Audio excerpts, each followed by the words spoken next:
Hello, welcome to the channel Why Stories. Enjoy watching. Amalia was once again barely holding back tears. She believed, once again, that everything would be fine. But Iris and her daughter Margarita, they would once again portray Amalia in front of her father as a foolish, spoiled girl going through a difficult, awkward age. Of course, I knew that puberty is a difficult period. Iris rolled her eyes dramatically in front of her upset husband, but this. Amalia is heading downhill somewhere. If only you knew what efforts it takes for me to keep her in check. With Rita, it was never like this. I know that you do a lot for Amalia, and I appreciate you for that. The father spoke, lowering his gaze to the floor. He was ashamed of his daughter, ashamed of her supposed misconduct, and what was most insulting was that explaining things to him was useless. Amalia had tried many times to convey to her father that Iris constantly vilified her. When her father wasn't home, her stepmother belittled her, bombarding her with endless tasks, not allowing her to study, see friends, or pursue her hobbies. But Iris was a virtuoso in manipulating people and a wonderful actress to boot. She always managed to turn her father against her daughter. She chose her words so carefully that after them, all of Amalia's explanations and arguments seemed like pitiful excuses and attempts to discredit a saintly woman who was raising someone else's difficult child. So now, Amalia wouldn't even attempt to prove to her father that she was not to blame. It would lead to nothing. The girl sat on her bed, huddled in the corner, burying her face in a huge teddy bear. Senor Saiz, her grandmother's neighbor, had given it to her as a gift. Amalia had just turned 7 at the time. She had been so thrilled to see the neighbor with the huge toy in his hands. Oh, it had been such a wonderful time. How she wished she could go back. Thinking of her grandmother, Amalia smiled. Yes, the girl longed infinitely for her relative, who had loved her and accepted her completely. Her grandmother had surrounded her with warmth and care, talked to her often, and hugged her. But she hadn't been there with Amalia for almost 5 years now. Vera's grandmother had passed away when the girl turned 10, and since then, Amalia's life had changed drastically and not for the better. But her childhood had been simply wonderful. Despite not knowing her own mother, she had felt quite happy under her grandmother's wing. Amalia's mother had died shortly after giving birth to her, her first and only long-awaited child. Some unforeseen complications after childbirth, and the doctors couldn't do anything.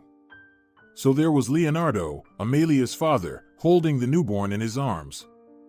He loved his wife very much and couldn't come to terms with her loss for a long time. Leonardo had no idea what to do with a newborn child. He was even afraid to hold his daughter. It was fortunate that his mother was there during this difficult time. She took Amalia upon herself, which was a great relief for her bewildered son, who was completely absorbed in his own grief. At first, the grandmother lived in the city apartment of the orphaned family. Amalia's mother had no parents. They died when she was still a student. Leonardo, on the other hand, worked as a ship mechanic on a fishing vessel and often went on voyages. Besides, he didn't have a strong desire to take care of a baby, so Amalia ended up under her grandmother's full care. Initially, the grandmother tried to mend the relationship between her daughter and the father. She wanted Leonardo to take care of the child himself. It's not that it was difficult for the grandmother, no, it was just the right thing to do. But the man didn't want to hear anything. He was consumed by grief and blamed his daughter for what had happened to his beloved wife. Amalia only figured this out later when she grew older. For a long time, the father believed that they would be better off without children, that they should travel, give all their attention to each other, and be happy. Leonardo was deeply in love with his young and beautiful wife and mourned her loss for a long time. In the end, the grandmother grew tired of being the intermediary between Leonardo and Amalia. She had longed for her homeland, a cozy house with a green roof in the village. Besides, she had a lot to do there, a garden, chickens, cats, and a dog. Neighbor Senor Saiz looked after all this when the grandmother was away. They had a good and warm relationship, of course. The grandmother had even entrusted him with Amalia. but one must know their limits. Convinced that she couldn't reach her grown son, the grandmother took little Amalia with her and went home. Leonardo was only too happy with this turn of events. The baby clearly irritated him, and her mere presence reminded him of the tragedy. Besides, he had to leave on a long voyage soon, which also pleased him. The waves, camaraderie with colleagues, and hard physical labor, he hoped it would help him distract himself from his heavy thoughts. In part, by the way, it did. With her characteristic energy, the grandmother got involved in taking care of her little granddaughter. Diapers, vests, stroller walks, she once again felt like a young mother, only this time she fully enjoyed motherhood. When her own son Leonardo was a baby, the woman hadn't realized what a blessing a child was. She had to deal with a whole bunch of responsibilities, setting up a household in a small village house, continuing her education at the local college, and working part-time.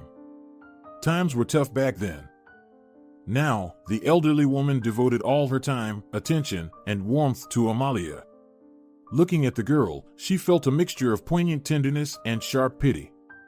How could it be otherwise? Such a tiny thing, and already without a mother. Moreover, it seemed that her father wasn't eager to take care of his daughter. Her son's behavior greatly upset the caring grandmother, but she hoped she could fix everything. Amalia was growing up as an adorable and trouble-free child. She rarely got sick and did everything on time, sat up, walked, and started talking. The grandmother couldn't have been happier with her. The girl was growing up, surrounded by friendly people emitting warmth and acceptance. First and foremost, of course, was her grandmother. She was, without a doubt, the most important person in Amalia's life. Reliable, caring, kind, always understanding, always supportive. She opened the world to her granddaughter, talked to her about everything under the sun, explained complex things to the little girl.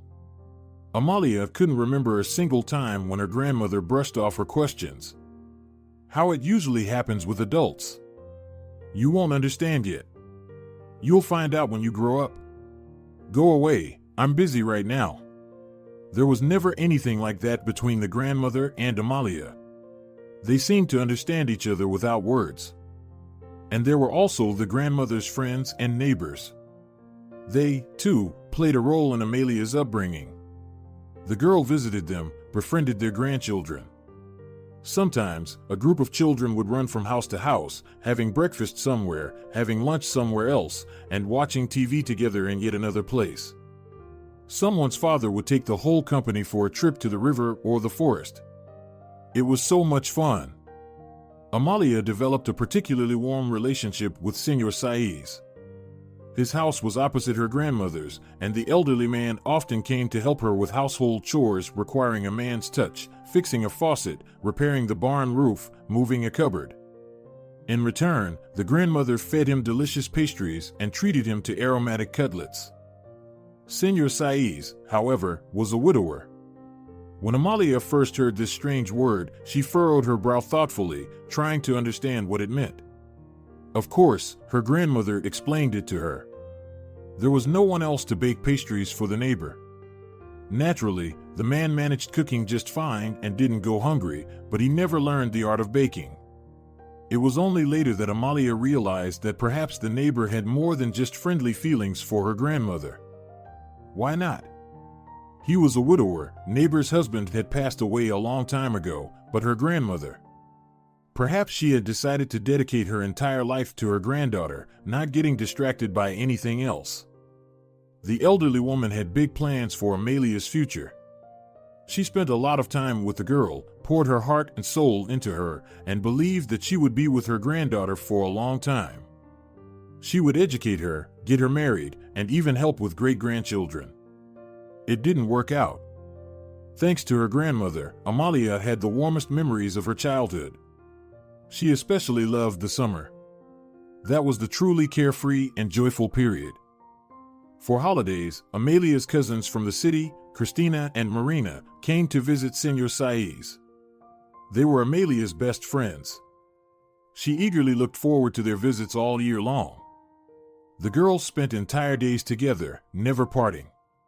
They never got bored as a trio, but they also enjoyed spending time with other village kids. They rode bicycles, went to the river and the forest, played hide and seek and tag, told scary stories in the evenings, and played soccer barefoot. They returned home tired, dirty, but happy. Often, the gang of children would spend the night at Amalia's grandmother's house. She never turned down her granddaughter's request to let someone stay overnight. There was enough space in the house. The children chatted and giggled all night, but the grandmother didn't mind. She understood how fun and wonderful it was. Of course, Amalia realized early on that she didn't live like other children. Others had mothers. Not everyone had fathers, but mothers were always there for their children, and fathers too, in some cases. Naturally, Amalia started asking her grandmother questions. So, the woman had to carefully and gently tell the girl the story of her birth. Amalia didn't know her mother, so she wasn't too upset. Moreover, her grandmother told her that her mother was now in heaven and helping her daughter from there. It sounded like a beautiful fairy tale. But from time to time, the longing for something beautiful and unattainable squeezed the child's heart. Amalia sometimes imagined what it would be like to live through various moments in life if her mother were there. However, these thoughts didn't particularly trouble the girl as long as she lived with her grandmother. Amalia felt warm, cozy, and content there. Her father, of course, occasionally visited his mother. He always came with gifts, especially on Amalia's birthday, if he wasn't away on a voyage. He also visited them at least once every 2 months.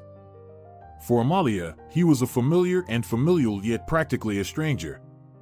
A handsome man with sad gray eyes. Always well-groomed, always well-dressed.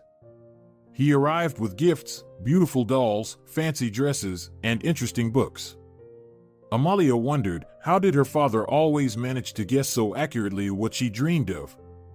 Could he really read her thoughts? Later, the girl understood that it was her grandmother who told her son what to buy for Amalia in the city. Her father usually stayed for a couple of days, less frequently for a week or two.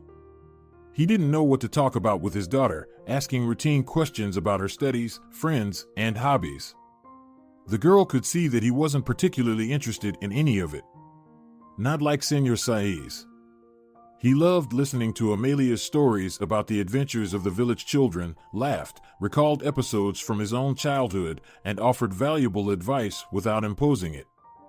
The elderly neighbor was simply a wonderful listener.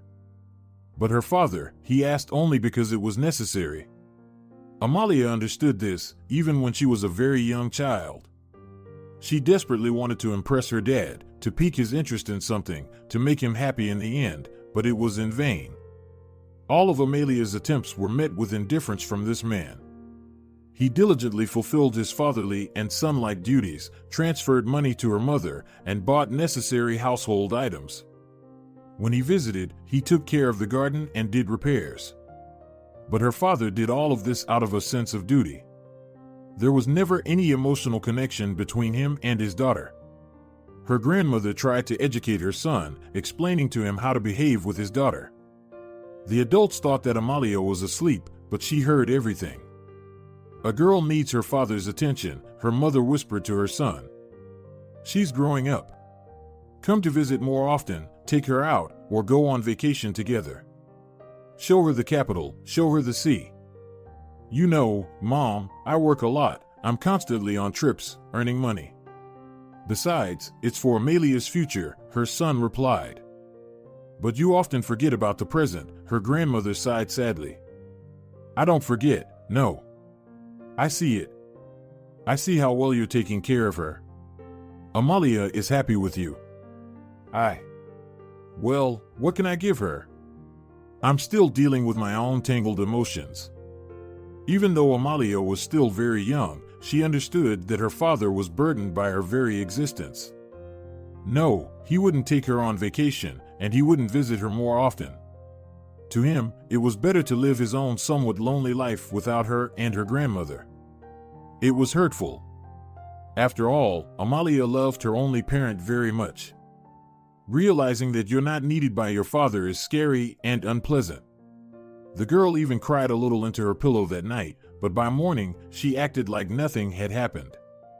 Then, her father left, hugging his daughter as usual before saying goodbye. "I'm going on a long voyage," he warned. "We won't see each other for a while. I won't be able to come on your first day of school. Please forgive me." "It's okay," the girl waved her hand nonchalantly. She was used to her father being absent during the most important moments of her life. No big deal. Her grandmother was always there. It was the summer before Amalia's first grade, and she remembered it well because her birthday was in August and an important event happened that day. As always, her grandmother set up 2 tables in the garden, one for the children and another for their parents, grandparents, and relatives. Grandmother always made her granddaughters' birthdays like that, crowded, cheerful, and colorful. The woman herself enjoyed the company of good people immensely. Amalia and her grandmother had been eagerly anticipating this celebration all year. Senor Saiz arrived a little later than the other guests and gave Amalia a huge teddy bear, which he had chosen with the help of his granddaughters, Christina and Marina. Amalia was delighted when she saw the plush animal. She had never had such huge toys before. "Happy birthday!" Christina and Marina rushed to hug the birthday girl. "Thank you." Amalia clapped her hands. "But what's that in Senor Saiz's hands?" "Oh, he found a guitar in the attic recently. He was going through it, thinking of throwing away unnecessary junk, and stumbled upon this instrument." "Saiz, I almost forgot that you're a musician," the grandmother exclaimed with joy. "When was the last time you played?" "Probably since your wife passed away. You haven't touched the guitar." "Yes, it's been about 15 years, the neighbor nodded, a hint of sadness flickering in his eyes. "I forgot about the guitar, and then suddenly I found it, and it all came back to me." "Play something for us," someone from the adult guests requested. "Play, play." The kids chimed in. Christina and Marina were beaming with pride next to their grandpa. No wonder. Senor Saiz had suddenly become the star of the party. Look at everyone looking at him, begging him to play. "Well, what should I play for you? How about a folk song?" the man asked. Everyone enthusiastically agreed. Then Senor Saiz adjusted the guitar comfortably, strummed the strings with his fingers, and something magical began. Melodious sounds filled the garden. Amalia watched her neighbor, her mouth open in amazement. How did he do that? How did this beautiful melody come to life? The guests fell silent, watching Senor Saiz. "Come on, why are you all quiet? Sing along, let's go. Who's first? Who's the bravest?" Rocio's mother, the neighbor boy and one of Amalia's friends, started a humorous folk song with her deep voice. She sang something about a sweet calf. The adults laughed. Amalia didn't pay much attention to the lyrics of the folk songs. She was listening to the melody. The guests got into the groove. They kept requesting new songs from Senor Saiz, and surprisingly, he knew them all. Well, if he didn't know, he quickly found the right melodies. The adults sang in a not-so-harmonious choir. It was magical, fun, and beautiful. The kids left the table and started a game of hide and seek. They invited Amalia to join them, but she couldn't tear herself away. She sat next to Senor Saiz, listening intently, and then, almost imperceptibly, began to sing along with the adults. She quickly learned the lyrics of the song about a wounded soldier. The guests were already singing it for the third time when Rocio's mother first noticed. "Listen," she suddenly said. "Can you hear how she sings?" The guests fell silent, and so did Amalia. She felt embarrassed to sing alone. Rocio's mother understood this and joined in, singing the song together with her. It made it easier for Amalia. When the chords finally faded, applause erupted. "Well done." The adults praised Amalia. "You sing beautifully." Not just beautifully, Rocio's mother shook her head. "The girl has talent. I'm saying this as an employee of our cultural center. Fuentes, why have you been hiding such a treasure from us all these years? Well, I didn't even know myself, the proud grandmother smiled. Since then, Senor Saiz became an even more frequent guest in the grandmother and granddaughter's home. And Amalia now constantly ran to him. The man taught the girl many cheerful children's songs. Now she sang them everywhere, at home, in the garden, even on the way to the store. Why hadn't Amalia realized how wonderful singing was before? She didn't attend kindergarten because it was too far away. Besides, her grandmother had stopped working. So, Amalia grew up with her.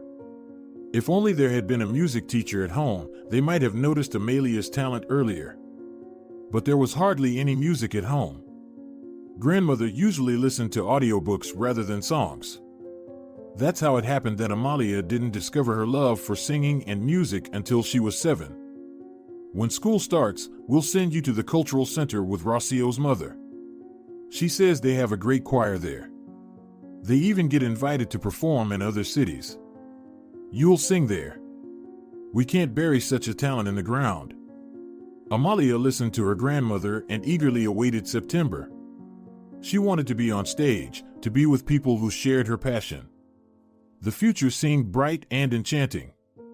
And then, the girl even persuaded Senor Saiz to teach her how to play the guitar. At first, he refused. It's too early for you. Your fingers are small, and your hands are weak. You won't be able to handle such a big instrument. But the neighbor was mistaken. Amalia immediately managed to grasp the necessary chords on her first try. Marina and Christina even clapped their hands in joy for their friend. See, Grandpa? She's doing it. Will you teach her? Of course, I will. Senor Saiz scratched his head in puzzlement. Where can I hide from you now?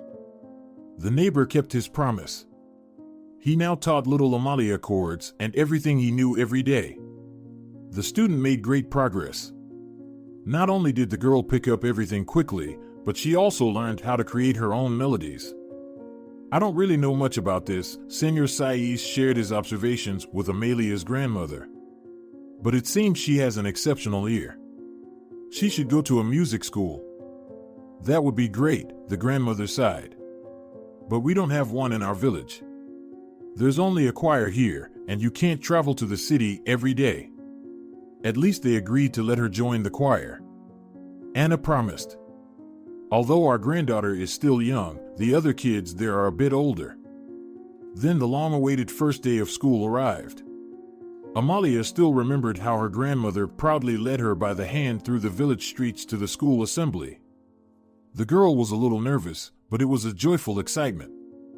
She and her grandmother had carefully prepared for the festive day. The day before, they went to the city where they spent a long time choosing the most beautiful things: shiny shoes, a stylish white blouse, and a dark skirt. In the morning, her grandmother braided tight braids for Amalia, adorned with big white bows. Passers-by smiled at the grandmother and the smartly dressed granddaughter, congratulating them both on the beginning of the school journey and wishing the girl straight A's. Amalia thanked the people. She knew there would be a celebration in the evening. Her grandmother had already invited the neighborhood children over, and she had started preparing her special pies in the evening. Amalia was also looking forward to the start of her classes at the cultural center. She wanted to sing on stage so much. Rocio's mother assured her that Amalia would be well liked by the teacher. And it turned out to be true. Senor Gallardo highly appreciated the new student's abilities. True, he didn't go easy on her, despite her age. If the girl missed the notes or messed up the lyrics, he would scold her sternly. But these were minor things. The main thing was that Amalia felt at home. Her grandmother worried that the shy granddaughter would get nervous in front of the audience. But no, the little singer felt at ease on stage. At first, they made her sing backup, but then she began performing solo. Senor Gallardo couldn't have been happier with his student. Such a talent is rare, he told Amalia's grandmother when she came to pick up her granddaughter. A genuine, uncut diamond.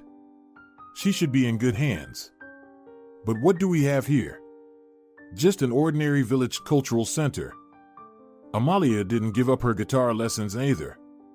It had become a daily necessity for her. As a student, the girl had long surpassed her neighbor teacher. But she still visited Senor Saiz every day. First of all, he had a guitar.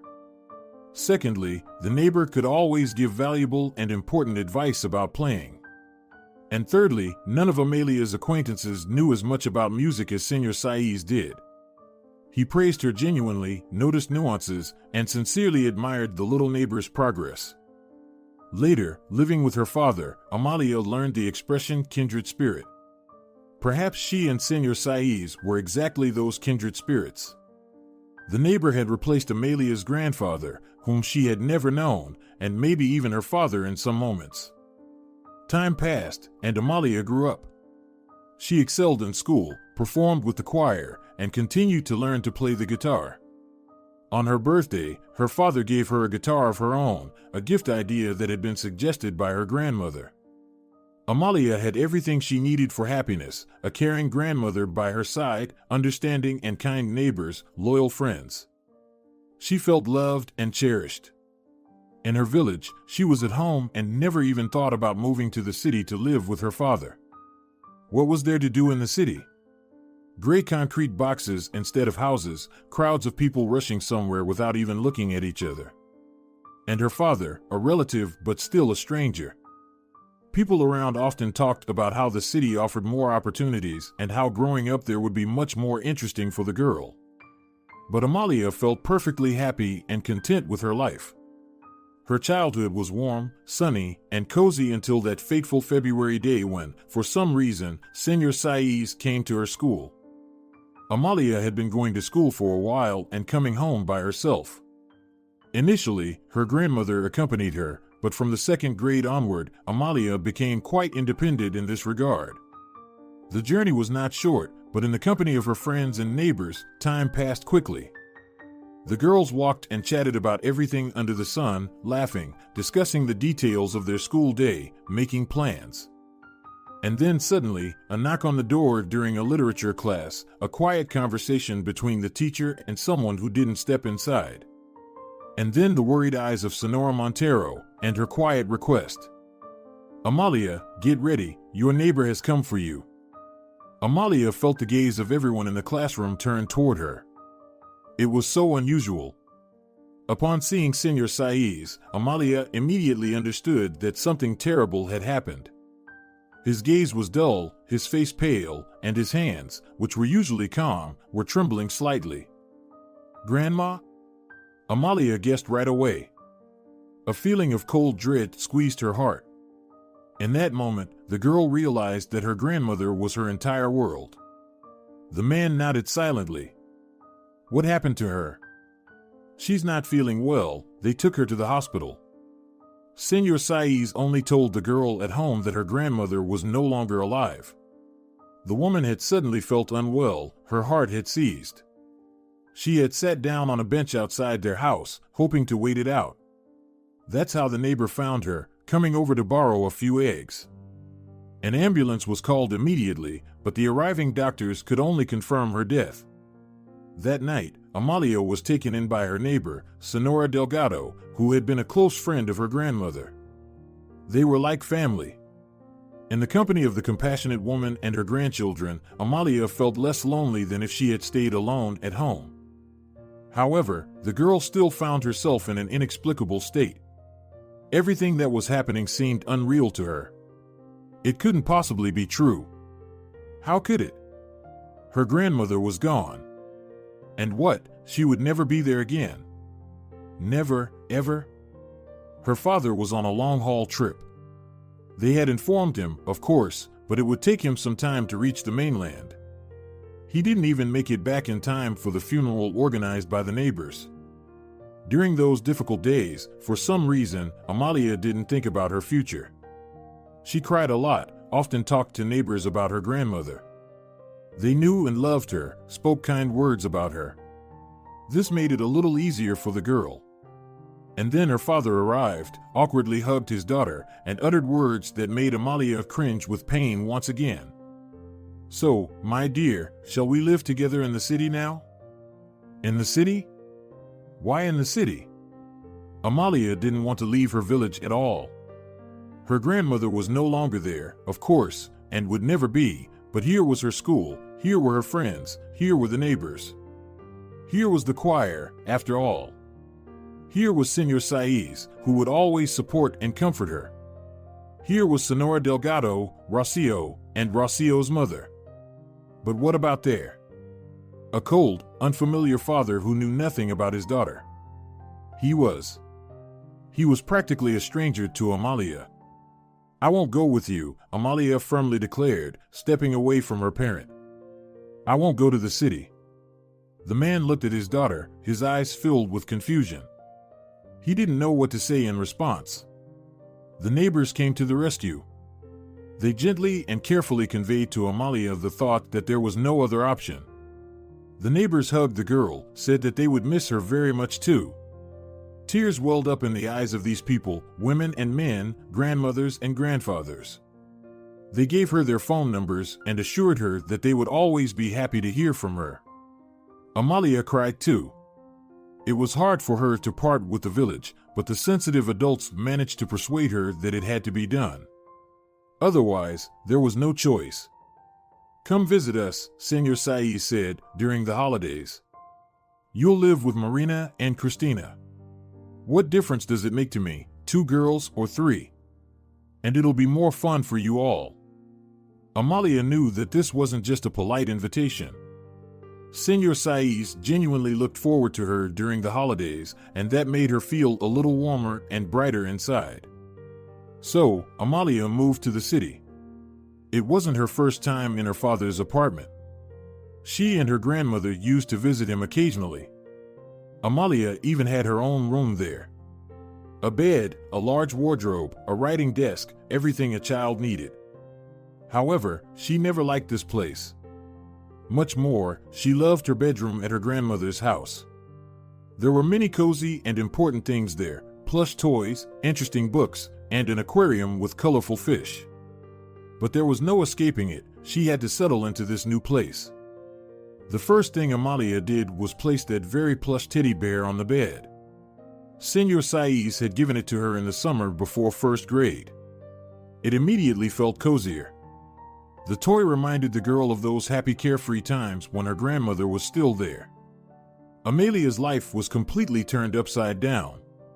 She had to get used to many things: a new room, a new school, new faces around her, unfamiliar surroundings, different rules, and her father, who was constantly lost in his thoughts. He had switched to a different job that didn't involve long trips anymore. Now, he needed to be with his daughter all the time, and he really was physically present, but his thoughts were clearly elsewhere. Amalia could see that her father missed the sea, his colleagues, his old job. He often complained to acquaintances about how much less money he was making now. "I can't get used to living like this, counting pennies until payday," the man would tell someone from his former colleagues over the phone. But here, in the big city, there's not much here. It's not like the sea, you can't earn enough. Leonardo tried very hard to be a good father. In the mornings, he would prepare breakfast for his daughter, and in the evenings, he would always ask Amalia about how her day went. However, he only half listened to her.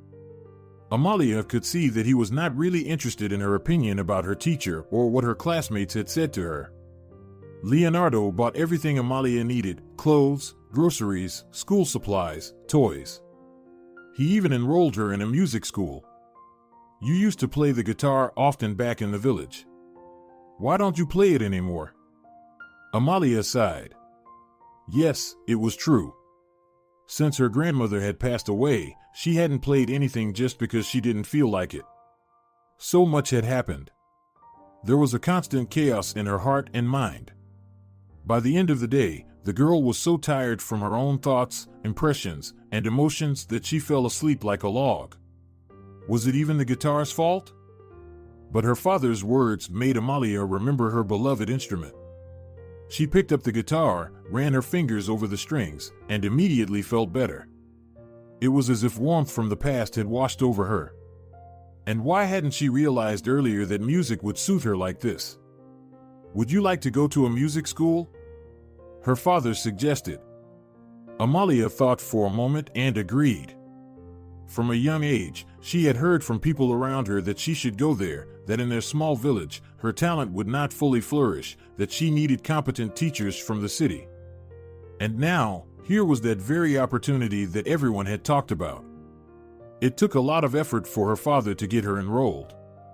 Firstly, the school year was already coming to an end. Secondly, the age of the student did not suit the school standards. Amalia had just turned 10, and the music school usually accepted 6 to 7-year-olds. But her father knew how to insist on what he believed in. And just a couple of days after their conversation, Amalia began attending the new institution. The school was big and bright. It was nothing like their rural house of culture, where the interiors hadn't changed much from old standards. Everything here was different. At first, Amalia was even a bit afraid of the new teachers. They seemed too strict and distant. But when classes began, she realized that she had ended up exactly where she needed to be. There were so many new things to learn, so many intricacies. Amalia absorbed musical knowledge like a sponge, and, of course, she made great progress. Very soon, her teachers started praising the diligent, talented student. It was very rewarding. The girl gradually settled into the city. She made new friends, although she didn't form the same warm and almost familial relationships as with the kids in the village. But it wasn't common to be friends like that here. Still, it was great. Amalia went to the movies and the ice rink with her classmates, to pizza places, and to entertainment centers. Sometimes they would just stroll through the park, and other times, they would gather at someone's house. The birthdays of local children were nothing like those in the village. They weren't cozy gatherings of kids and adults. Instead, they involved trips to the bowling alley, the trampoline center, and animated entertainers dressed as cartoon characters. It was interesting, and in some ways even fun. But every time, Amalia would remember her own heartfelt, full of sincere hugs, birthdays. Her loving grandmother used to organize them for her. How Amalia missed and longed for her. This wasn't the first significant loss in her life. But her mother, she didn't know her, wasn't accustomed to her, so she didn't feel too much about her absence. Her grandmother, on the other hand, was an entirely different matter. Her relationship with her father was polite, but somehow strained and awkward. He tried to be an involved parent, but he never succeeded.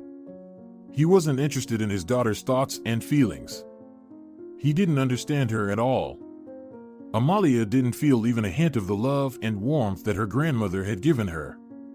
It was very difficult. The girl was literally freezing inside. Luckily, music was there in her life.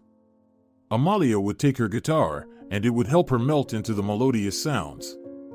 She played the pieces assigned by her teachers, but she also picked out songs she liked or composed her own.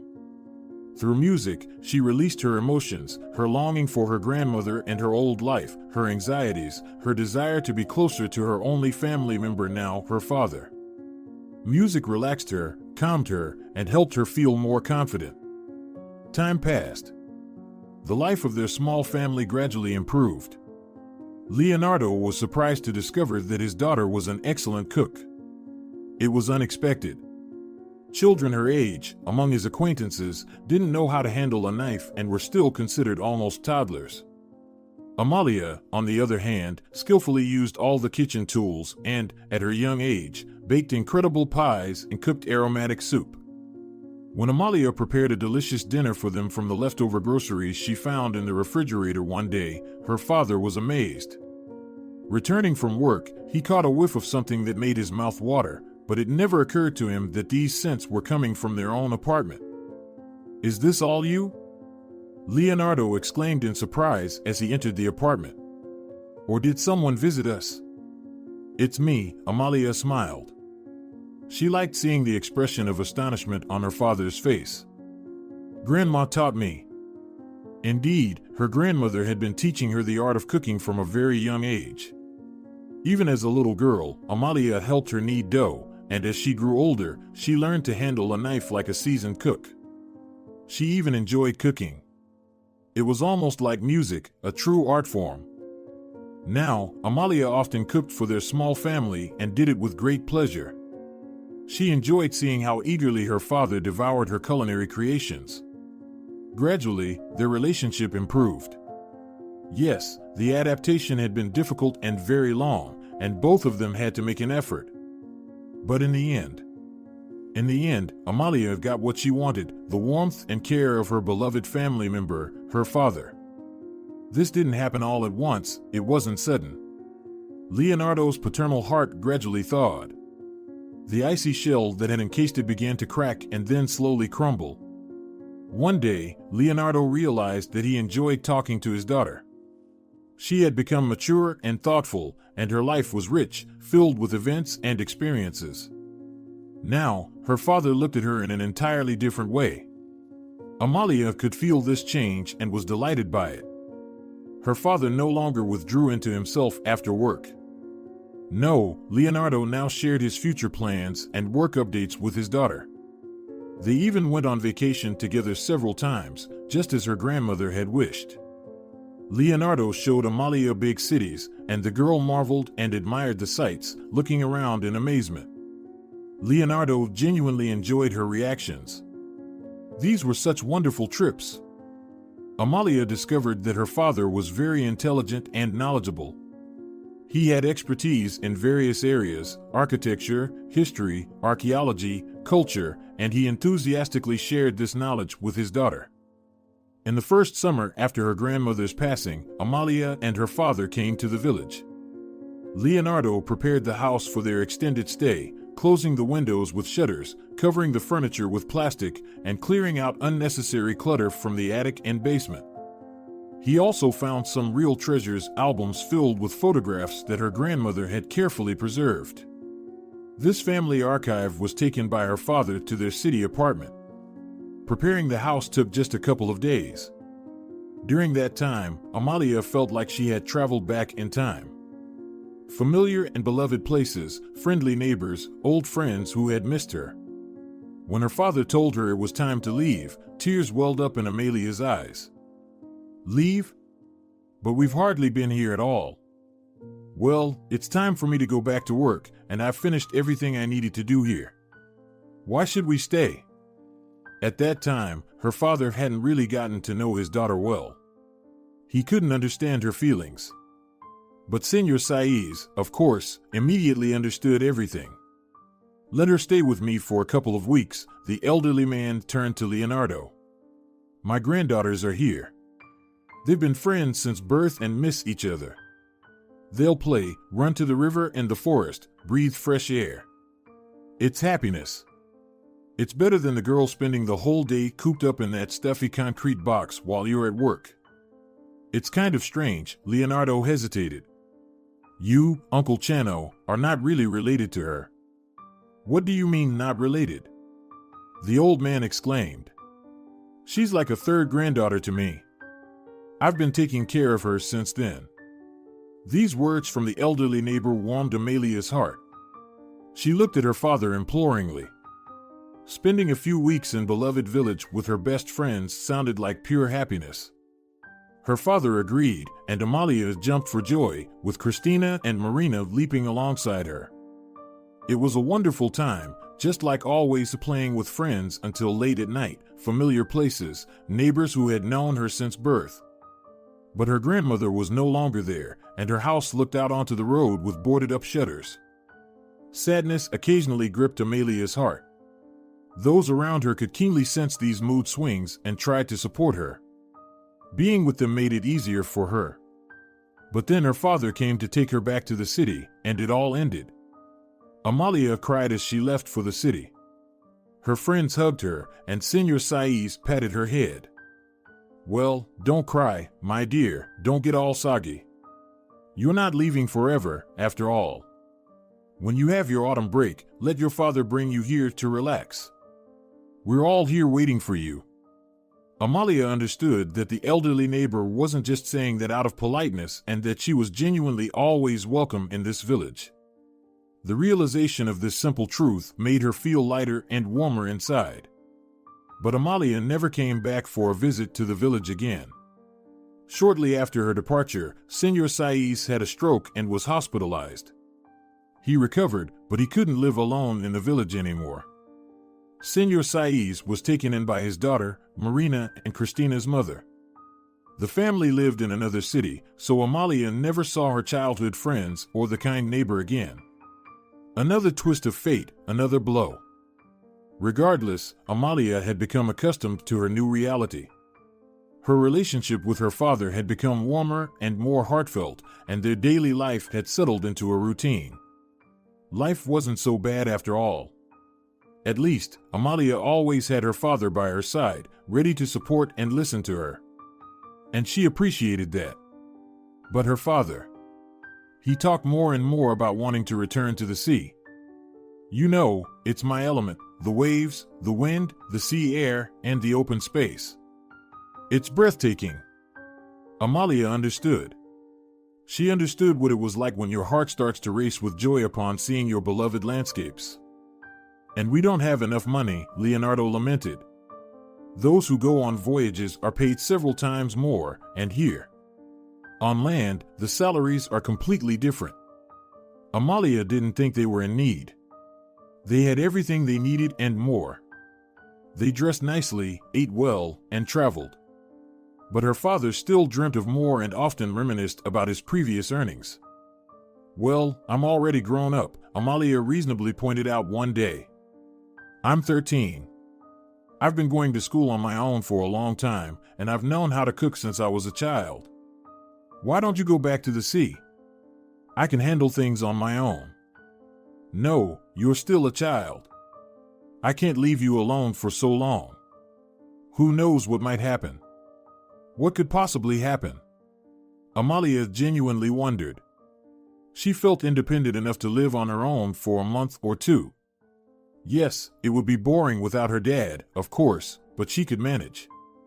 By law, I can't leave you alone. You're only 13. If the neighbors find out, they'll call Child Protective Services. Yes, the neighbors here are strange. Not like in village, Amalia agreed. How would you feel about having a nanny? Her father asked. A nanny? Amalia scoffed. Am I some kind of toddler? Well, if I go on a voyage, I need someone to look after you. It won't be a nanny for toddlers, it'll be more like a housekeeper, your assistant in running the household. I don't need any assistant, Amalia grumbled. But she already understood that her father wouldn't leave her alone. It wasn't proper. All right then, go ahead and hire your housekeeper, Amalia waved her hand dismissively. Her father, after deciding to return to the sea, became immediately uplifted. He smiled and joked a lot. Leonardo looked absolutely content. Amalia was happy for her father, but also a bit worried. What if she didn't get along with this woman who was supposed to take care of her and the house? What if she turned out to be some unpleasant lady? The search for a housekeeper wasn't going very well. Leonardo contacted many agencies and called numbers from advertisements, but he only came across nannies for young children. They were either retirees or students willing to spend a few hours a day with a small child for a fee. But no one was willing to live with a teenager and take care of the apartment. Nonetheless, Leonardo didn't lose hope. Whoever seeks will always find, he optimistically told his daughter after another failed attempt. One day, Leonardo returned from a friend's birthday party in a cheerful mood. It was late evening. Amalia was working on a challenging math homework when her elated father approached her and announced that everything was settled. What settled? Amalia didn't understand. I found you a nanny, or rather, a housekeeper. It's such a perfect arrangement. Amalia felt a little tense. After all, this was about her future. Can you explain more? She asked. And her father proceeded to tell her the story of this fateful encounter. Leonardo had attended his friend Enrique's birthday party. They had graduated from university together and had even worked on the same ship for a time. Their paths had diverged over the years, but warm friendships had persisted. Enrique was celebrating a milestone birthday, and he decided to throw a grand celebration at a restaurant. Many of the guests were people Leonardo had never met before, including Iris, Enrique's wife's friend. She was a tall, slender woman who looked stunning. She was stylishly dressed and exuded warmth and friendliness. At some point, Iris and Leonardo struck up a conversation. Both had had a bit to drink and were feeling relaxed. The evening had progressed to a phase of revelations, with fascinating and candid life stories being shared. It turned out that Iris had recently divorced her husband. Well, according to her, her husband had simply thrown her and her daughter out onto the street over a silly argument. How could he treat his own child like that? Leonardo exclaimed. I have a daughter myself. Margarita is not his daughter, Iris sighed. She's my child from my first marriage. My husband, now ex, could never accept another man's child. He never loved her. Iris found herself in a desperate situation. She didn't have enough money for rent, and she couldn't find a good job because she lacked education and experience. Iris had dedicated herself entirely to her husband and daughter. She managed the household, cooked delicious meals for her husband, and took care of the domestic chores. Her husband, a successful businessman, provided for the family financially. And now I'm alone, in such dire straits, Iris lamented. I take on any odd jobs I can find just to feed myself and Margarita. My parents have been gone for a long time, and there's no one else to turn to for help. My friend invited me to this party, saying I needed a break from constantly worrying about my problems. Yes, and I used to think my situation was hopeless, Leonardo replied. It must be even harder for you. I hope everything works out for you in the end. I will try to help you find work. It seems like our maritime company is looking for a secretary. What happened to you? Iris asked, not really paying attention to the potential job offer, but rather focused on the phrase hopeless situation. And Leonardo told this sensitive, beautiful woman everything, about the death of his beloved wife during childbirth, about his daughter, about his mother who raised the girl until she was 10, about the difficulties of adapting to his own child when Amalia suddenly lost the care of her loving grandmother, and, of course, about his dream of the sea. I'm looking for someone like a nanny for my daughter, Leonardo said. But nobody seems willing to take the job. People offer hourly babysitting services for toddlers, but nobody wants to live with a teenager and take care of the house. Iris's eyes lit up after hearing this confession from the man. Really? Can't you see that our meeting today was not a coincidence? She exclaimed. It's like a miracle. Our path crossing was not accidental. It would become clear much later that it was no mere coincidence that brought Leonardo and Iris together. Enrique's wife knew about Leonardo's situation, and she was eager to help her friend who had found herself in dire straits. The women deliberately arranged the meeting between Iris and Leonardo at the party, thinking it was a wonderful opportunity for both the woman and the single man. How old is your child? Iris asked. She's 13, Leonardo replied. And my daughter Margarita is 15. I know how to raise teenage girls. I can relate to them and enjoy spending time with them. We will definitely get along. Leonardo paused to consider. He needed a housekeeper, that much was true. But he had expected to hire a professional from a specialized agency. Now, Iris and her daughter presented a different proposition. However, time was running out. He had to leave soon, and the problem remained unsolved. Your daughter is entering adolescence soon. It's a very challenging period. I know this well. My Margarita and I have already been through it. At that age, children need special attention, or trouble isn't far away. Iris spoke persuasively and appeared quite confident. Leonardo pondered for a moment. Indeed, this woman had significant experience in dealing with children. After all, her daughter was slightly older than Amalia. The two girls would find each other interesting, they would definitely get along. Besides, Iris was a genuine beauty. Leonardo enjoyed her company. She had a way of making people feel at ease. Thinking it over, the man agreed. I think this is an excellent idea, he smiled at Iris, who he was growing more and more fond of.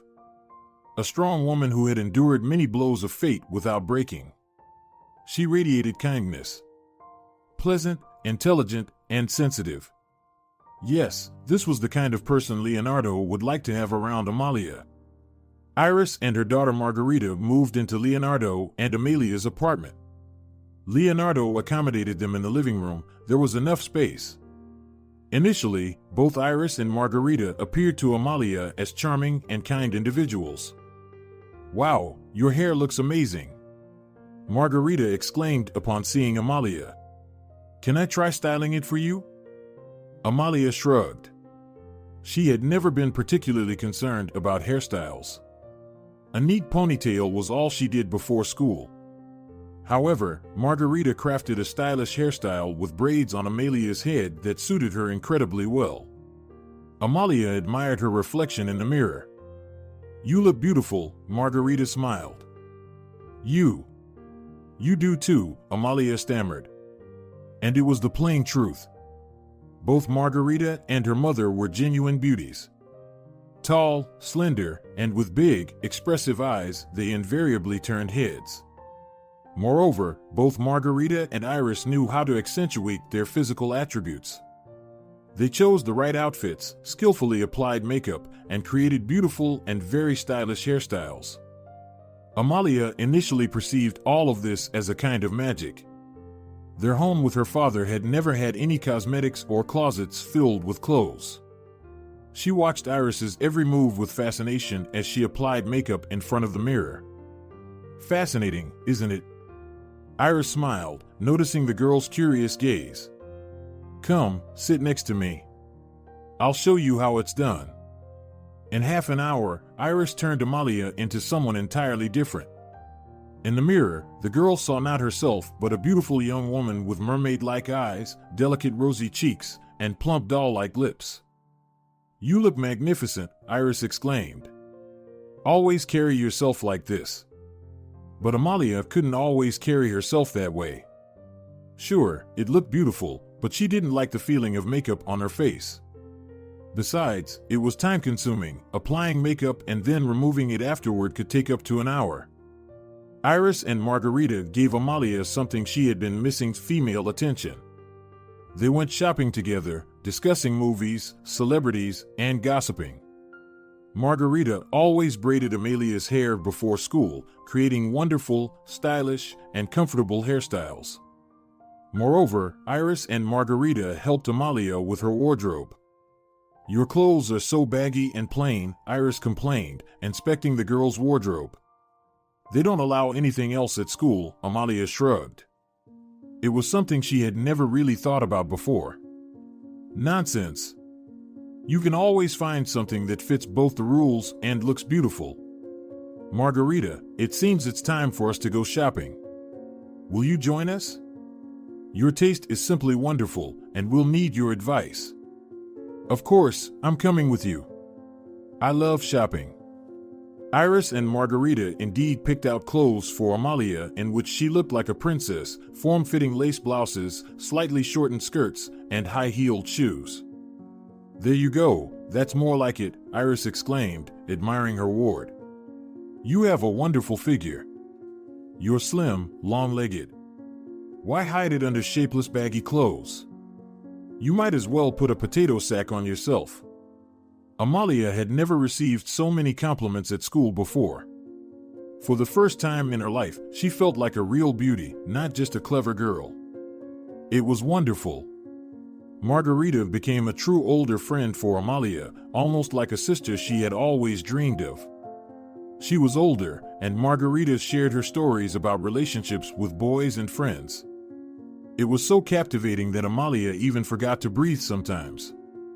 It was like a real-life TV show. Margarita turned out to be an excellent storyteller. Her speech flowed smoothly and calmly, and vivid pictures from the life of this beautiful girl emerged in Amalia's mind. Amalia admired Margarita. "Are you whispering again?" Iris peeked into the room. "Let's go watch movies already. They've delivered pizza. These were wonderful days." Amalia felt like a part of an elegant female world. Her father. She adored him, but he couldn't provide her with all this girly stuff. It turned out that Amalia needed this kind of interaction. She had never even suspected it before. When Iris found out that Amalia could cook well, she was ecstatic. "Wow!" exclaimed the woman when she saw the girl taking a tray of pastries out of the oven. "Did you make these yourself?" "Yes," Amalia answered with pride. "My grandma taught me a long time ago. I've been able to do this for a while." Amalia was tired of ordering restaurant food, so she decided to treat Iris and Margarita to some homemade pastries. "This is divine," praised Margarita, taking a big bite of the pie. "I've never tasted anything like this, but it's not good for my figure, of course." "At your age, it's not a problem," Iris smiled. "But you, Amalia, are simply amazing. You won't believe it, but I still can't bake. And you're so young and already so skilled." Amalia blossomed from these compliments. Now, to please Iris and Margarita, she tried to cook something for them every day. It was genuinely better than Iris's cooking. Iris's soups often turned out too watery and oversalted, and her casseroles were often burnt on top and undercooked inside. That's why Iris preferred ordering food. For Amalia, it was easy to prepare dinner or lunch for the three of them. She did it with joy. Margarita and Iris had taken care of her and taught her so much. And then father returned. Iris and Rita moved back to their rented apartment. And Amalia. This fact really upset her. Amalia missed girls' heart-to-heart talks, trips to cafes and stores. She longed for Iris and Rita, who had shown her a completely different side of life, the one Amalia had never suspected. Father, of course, asked his daughter how she was doing in his absence. Amalia described Iris and Rita in the brightest colors. "They are so cool. You can't imagine," she shared her impressions with her parent. "It's so interesting and nice with them." Father smiled. The girl could see that he was pleased with her stories. A month passed, and Leonardo was sent on a flight again. This time, for an even longer period than the first time. And again, Iris came to take care of Amalia and her daughter. Time flew by unnoticed, and when father returned, Iris and Rita hadn't gone anywhere. They stayed in the apartment, which made Amalia incredibly happy. Of course, the girl noticed that her father looked at Iris in a special way. And the woman herself, although she tried to hide it, clearly sympathized with her employer. But Amalia thought it was all in her imagination, that she was just projecting her wishes onto reality. It turned out that wasn't the case. It had been heading that way for a while. Rita looked at Amalia as if she were a little child when she shared her impressions of what was happening. "I never doubted that this would happen. I just got the timing a little wrong." "Well, yes, Rita, she's so attentive and experienced. She has a keen eye." Father went on another flight, after which he and Iris got married. They didn't have a lavish wedding. They just sat together in a restaurant. Amalia was on cloud 9 at the time. This beautiful, kind woman had entered their family. She would now live with them, giving Amalia the much-needed female attention. It was wonderful. Amalia had long dreamed of something like this, but it turned out even better than she could have imagined. She not only gained Iris, but also Rita, practically an older sister, a friend who knows so many interesting things. Everything changed as soon as father left on his flight. The stamp in Iris's passport drastically changed her attitude toward her stepdaughter. Amalia expected her stepmother and stepsister to behave the same way as before, taking care of her, having heart-to-heart talks, going for walks together. But all of that suddenly stopped. Iris hung out with her friends and went to beauty salons. Rita also lived her own life, friends, admirers, nightclubs. And Amalia, she was completely alone. Alone again. People stopped paying attention to her abruptly. The only thing the girl received praise for was cooking and cleaning.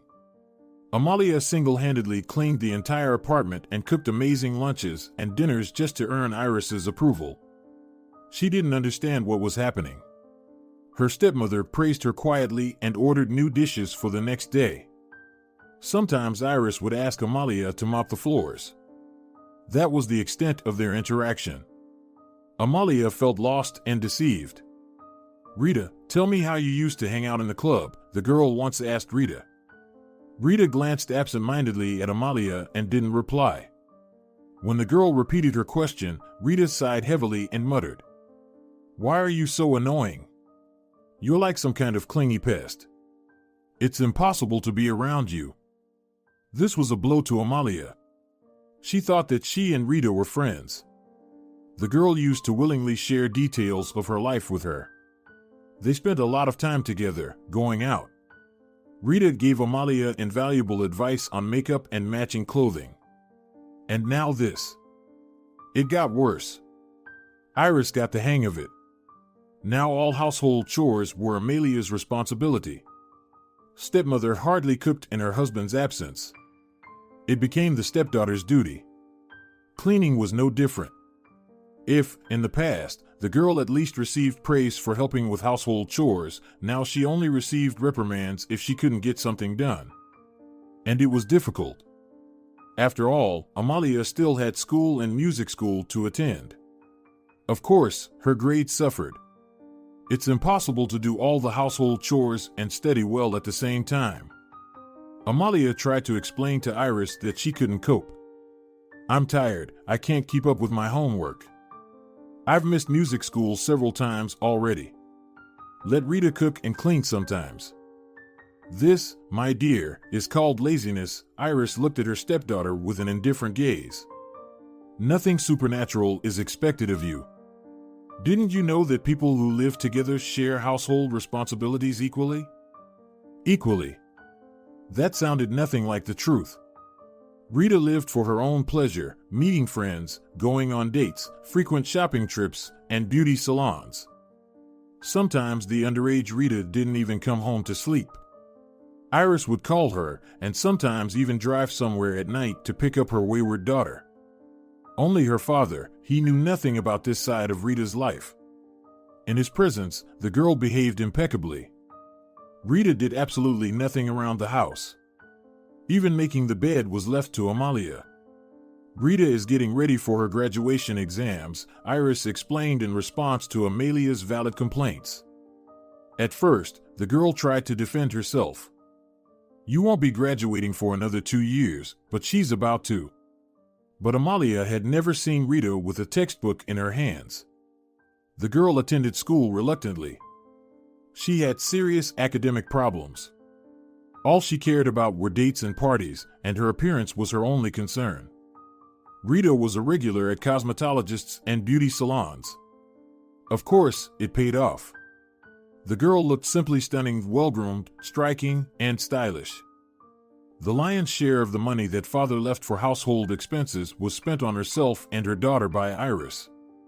Amalia received what was left over. Iris took care of the kitchen and house only when her husband was home, creating the image of the perfect housewife. The woman didn't work. She explained to her husband that right now the girls needed special attention. It's a difficult age and all that, keeping an eye on teenagers during this period. Leonardo agreed with Iris's arguments. She had a talent for persuading others that her decisions were rational and beneficial to everyone. It was her gift. Leonardo even sincerely believed that he himself had suggested to his wife that she take care of the house and children, and he appreciated Iris's sacrifice, as he thought it was, of her career for the sake of the family's happiness and well-being. It was almost like a heroic act. Iris had a significant influence over her father. He looked at her with adoring eyes, believed every word his wife said, and considered her flawless and infallible. Amalia used to like this in the past. She was happy for her father. After so many years alone, he had finally found love. But now it hurt Amalia, and even frightened her. Gradually, Iris transformed from a kind and caring woman into a monster. Stepmother began to impose increasingly higher demands on Amalia. Every day, she criticized the girl, Her cooking was not good enough, she cleaned too slowly, and she paid too much attention to nonsense.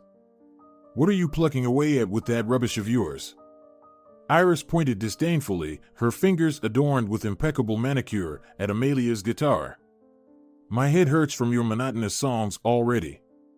Amalia remained silent. She knew that as soon as she opened her mouth and tried to defend herself, a torrent of insults would be unleashed upon her. It was a stage she had already been through. It was better to stay quiet.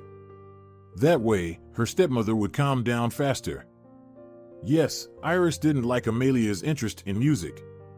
She had called the girl untalented more than once, constantly asked her to play more quietly, as if that were even possible.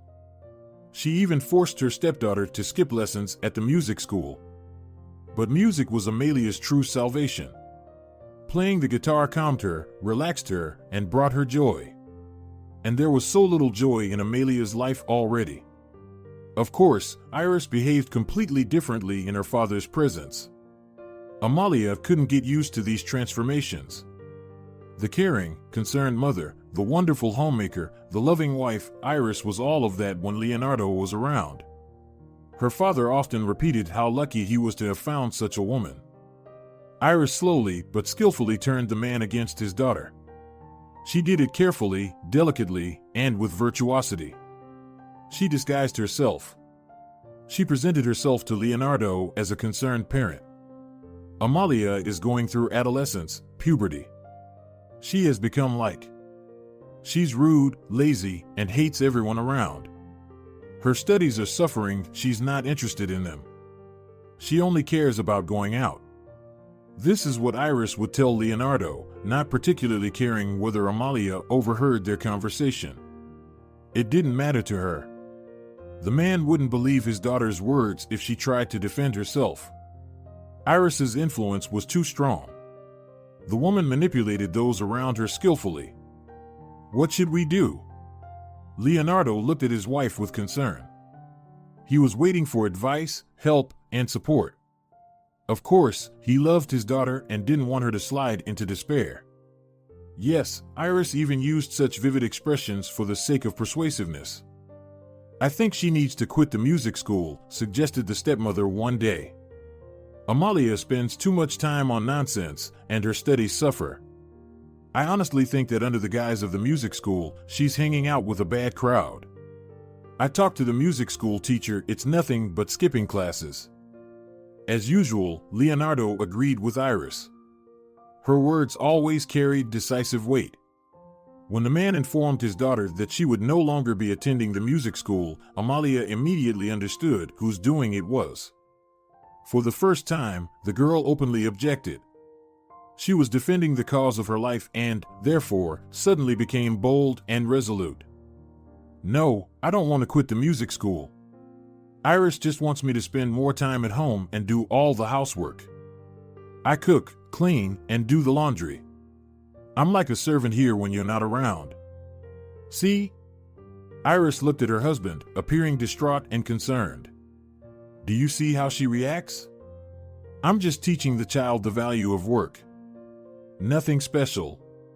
In all normal families, children have some small responsibilities. But all Amalia wants is parties and freedom.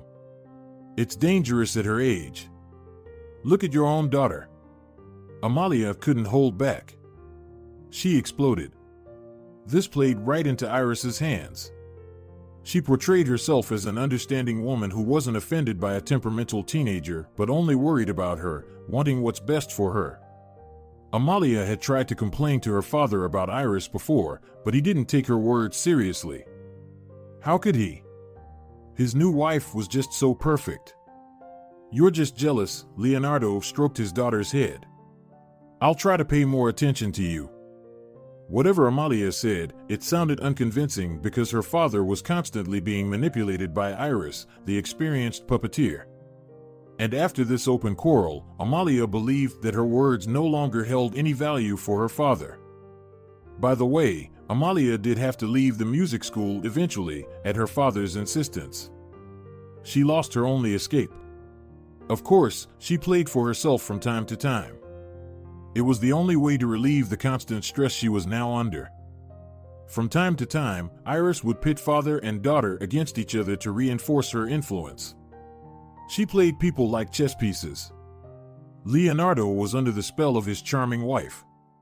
He was firmly convinced that puberty had turned his sweet daughter into a monster and thanked fate for providing an experienced and attentive woman by her side during this difficult period. Initially, Amalia still tried to reach out to her father, but every time she did, Iris devised something new. One day, Margarita took money from the family savings. Amalia knew about this because she overheard Margarita asking her mother for money for a trip with friends to a resort town. Her mother had refused, explaining that she didn't like the girls' company, but Margarita was not accustomed to being restricted. She went where she wanted, which infuriated Iris. She scolded her daughter over the phone, threatened her, and ordered her to come back immediately.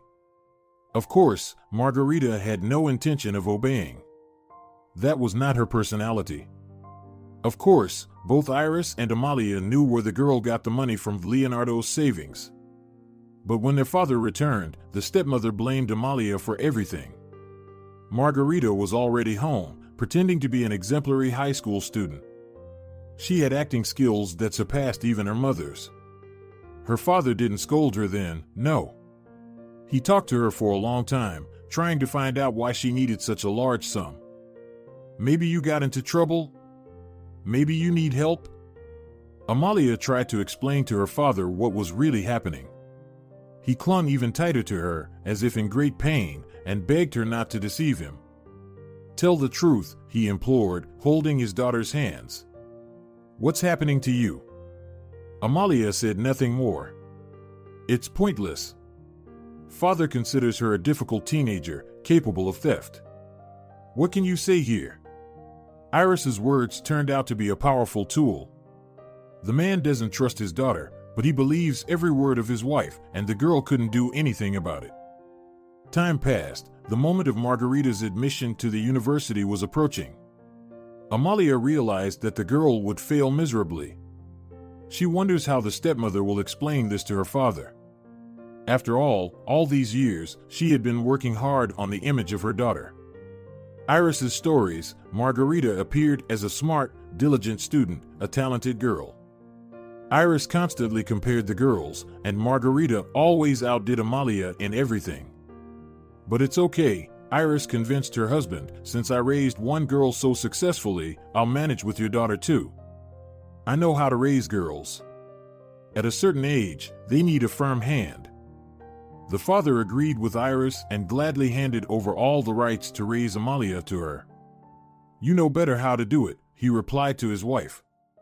Amalia, she somehow got used to this life, reproaches, mockery, indifference, shifting most of the household responsibilities onto the shoulders of a teenager, restrictions and everything. Sometimes Amalia felt like Cinderella. Iris was a textbook stepmother. They say, fairy tales lie, but they hint. And then, in the absence of her father, Victor started visiting Iris. A young man, stylishly dressed, always smiling and polite. The woman explained to the girls that he was her distant relative. But Victor looked at Iris with such eyes that Amalia understood the stepmother was lying. Margarita didn't believe her mother either. She smirked every time this guest appeared in the house. Now Iris could afford not to come home to spend the night, and Amalia understood perfectly well what was happening. She wasn't a little girl anymore. The stepmother had a lover, this very Victor, young, handsome, charming, head over heels in love. It hurt the girl for her father. He trusted his wife so much, and the girl also tried to understand why Iris needed this man. After all, the stepmother didn't do anything just like that. If she brought someone closer, it was only to get something from him. So Victor appeared in Iris's life not by accident. Although, maybe it's still about feelings. He's a handsome man, reminds of the guys in magazines. Even Rita looked at him in a special way. Amalia tried to convey to her father what was happening. She cautiously told him about the man who sometimes came to their house and about Iris's increasingly frequent absences. Father frowned. Are you telling the truth? Are you not trying to tarnish Iris's reputation again? You two are always arguing. Dad, it's true, the girl almost shouted. She felt that her father didn't fully believe her, but she had planted a seed of doubt in his mind. Of course, Leonardo talked to his wife. She spun some story about a relative who had come for a short visit from another city, and then began to complain about Amalia again, saying that she constantly lied and argued with everyone just to express her protest. Leonardo didn't know what to do. He should leave his dream job again and return to the mainland. However, now it would be even more difficult. After all, he was not only supporting himself and his daughter, but also 2 other people. He had taken responsibility, so he had to provide for the family properly. Alenka was completely at a loss. Maybe she needed her father by her side. But how could he leave the ship? Earning pennies was no longer an option. Iris. Enchanting, delightful, intelligent, sophisticated. Leonardo lost his head over this woman at first sight. They met at a mutual friend's anniversary, and then it turned out that Iris and Leonardo could help each other. It was like a puzzle had come together. At first, Amalia was thrilled with her stepmother and stepsister. Her daughter's eyes sparkled with happiness. She was so happy that Iris and Rita moved in with them. Then, when Leonardo went on a flight, he was at ease, his daughter was in good hands. Coming home also became much more pleasant. It's such happiness when your beloved woman eagerly awaits you, and she's such a beauty. Leonardo forgot what it was like. He envied himself. And then this notorious transitional age of Amalia began. The child seemed to have been replaced. The girl now was lazy and sullen. She lied and skipped her lessons, tried to quarrel with the stepmother and father. She made up lies about Iris and Rita. She reacted inadequately to ordinary requests, and once she even took a decent sum of money from the family savings. It's interesting, what did she need that money for? Leonardo was afraid that his daughter had gotten mixed up with a bad crowd. Especially since Iris thought so too. Amalia constantly complained about her stepmother. It's not surprising, she was raising her stepdaughter, limiting her freedom, and, horror of horrors, making her clean up after herself. It's much nicer to laze around all day, not bother with lessons and household chores, and live for one's pleasure. Of course, Iris was now a hindrance to the girl, so she was irritated. Leonardo understood that, but he didn't know how to help his daughter get through this difficult age with minimal losses. He never really understood Amalia anyway. It's a pity that they don't give you an instruction manual on how to raise a child. And now Amalia has completely crossed all boundaries. She hinted that Iris had a lover, some Victor. His wife didn't deny that some young man came to their apartment. Indeed, her relative, who had recently moved to their city, came to visit them. A busy young man who still hadn't found time to get to know Leonardo. He works a lot, trying to make his way in life. But Amalia, she insists that Iris is a lying monster and that Victor is her lover. Leonardo looked into his daughter's honest eyes and was horrified. Had Amalia become a slanderer and a deceiver? It didn't seem like her at all. That's when the man decided to install a hidden surveillance camera in the apartment. He would set it to record. The videos would be streamed to his phone in real time. On his next visit, he would provide Amalia with evidence. She would see the recordings and understand how foolish and ugly her attempts to blacken Iris were. Maybe something would click in her mind, and she would come to her senses. Nothing sobers you up like seeing yourself from the outside. Leonardo didn't expect to see this at all. At first, he still felt guilty spying on his family, as if he didn't trust them. It's not good, no doubt. But the recordings streamed by the camera turned his entire consciousness upside down. Iris was really treating Amalia like a servant. She looked at the girl with contempt, made her work for the whole family. And these were unbearable tasks for a teenager. Amalia didn't just clean up after herself and perform simple tasks. She maintained cleanliness throughout the house, scrubbed the plumbing, cooked lunches and dinners, and received only reproaches and insults in return. No. When Leonardo was at home, Iris didn't behave like that. The man couldn't believe his eyes. His heart was bleeding when Amalia appeared before him in the role of a powerless Cinderella.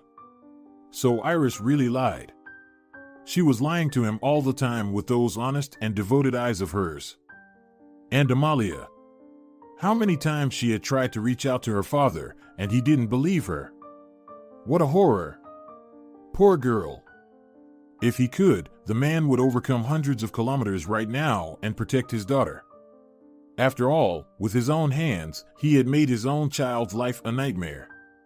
And the girl had turned to him for help, but Leonardo didn't believe her. His daughter's words seemed like pathetic excuses. Amalia's stories about Victor were also confirmed. Indeed, a young man would sometimes come to their home, and he hugged Iris in a decidedly non-relative manner. Sparks were flying between Iris and Victor. The cameras turned out to be of high quality. Leonardo heard every word the couple said. Victor turned out to be an experienced and quite expensive lawyer. Iris definitely couldn't afford his services, so she went the usual route. She used her strongest charms. Yes, Iris and Victor were lovers. The young lawyer was undoubtedly under the influence of the woman's natural magnetism, and she, of course, had her own goal. Very soon, Leonardo understood what it was. A plot of land in village.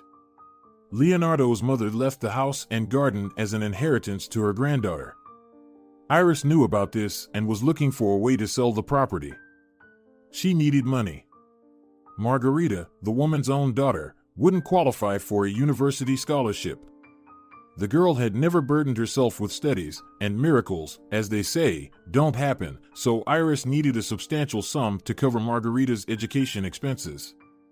The woman knew very well that no matter how much Leonardo was in love with her, he would never agree to such a thing, so she needed Victor. As Amalia's guardian, Iris had the right to manage the stepdaughter and her property until she reached adulthood. The woman was planning to execute a scheme, sell the house and village, and use the proceeds to pay for Margarita's education. But Leonardo must not find out about this. Victor, as an experienced lawyer, was helping his lover with this matter. Iris knew how to manipulate people like no one else. Realizing what was happening, Leonardo clenched his fists in powerless anger. Amalia couldn't be left alone with these horrible people. There was still plenty of time left in the voyage. It would be difficult to cancel the business trip, but Leonardo would do it. Amalia was in danger. Amalia was holding back her tears with all her might. She couldn't afford for Margarita to see how hard it was for her. She and her mother deliberately pushed her to the breaking point. The girl had caused ugly scenes in front of her father before because she couldn't keep it all inside. This played into the hands of her stepmother. Now Iris accused Amalia of vagrancy. The stepmother was diligently portraying her as a wayward daughter, a troublemaker, a lazybones, and now, on top of it all, a runaway. Amalia had just spent the night at a friend's house. She had informed Iris about it over the phone. "Do whatever you want," Iris indifferently replied over the phone. "I don't care." Of course, she didn't care. The day before, Amalia had cleaned the entire apartment and prepared meals for a couple of days in advance, otherwise, her stepmother wouldn't have let her leave the house. When Amalia returned home in the morning, she found police officers in the apartment. At first, the girl thought it had to do with Margarita. She often disappeared at night, and Iris occasionally had to rescue her daughter from trouble. Look who we got here." The policeman clarified with a raised voice towards Iris, who was hysterical. She nodded. And then the girl understood what was going on. Her stepmother had reported to the police that her underage stepdaughter didn't come home to spend the night, even though she knew perfectly well where she was. "I told you that I would stay at my friend's," Amalia said in amazement, glaring at her stepmother. The girl had already figured out that the woman had come up with a new way to portray her as a difficult teenager, this time involving the police. "You're lying again." The woman sobbed. What am I supposed to do with you? One more stunt like this, and we'll have her registered, warned the government representative as he left the apartment. Registered. Perhaps the stepmother was aiming for just that. And now Amalia was trying not to cry, curled up on her bed. She hugged the teddy bear that Senor Saiz had given her a long time ago, realizing that she would once again be portrayed as a lost girl in front of her father. And he, as always, would unquestionably believe his wife, looking at his daughter with sad, worried eyes. That gaze, full of pain and disappointment, was so difficult to bear. Suddenly, the key turned in the door. Amalia startled. Who could it be? Margarita and Iris were at home, and her father would be at sea for another 3 weeks. Could it be that Iris had given her Victor a key? Just no way she did. But her father's voice echoed in the hallway. I'm home. You're back? So soon? Iris's voice sounded confused and simultaneously overly cheerful. What a joy! I know everything. Her father clearly didn't share his wife's enthusiasm. I saw and heard everything. Pack your things. You have until evening. You won't do anything more to my daughter. Anything. Amalia's heart raced like a caged bird. She rushed into the hallway and hung onto her father's neck. How did he find out about everything? Amalia would figure that out later, but right now it didn't even matter. Leonardo held his daughter in a strong embrace. He smelled of the sea. Everything will be fine now, the man reassured her. Forgive me for not believing you. I won't let anyone hurt you ever again. If you're enjoying it as well, leave a like and subscribe.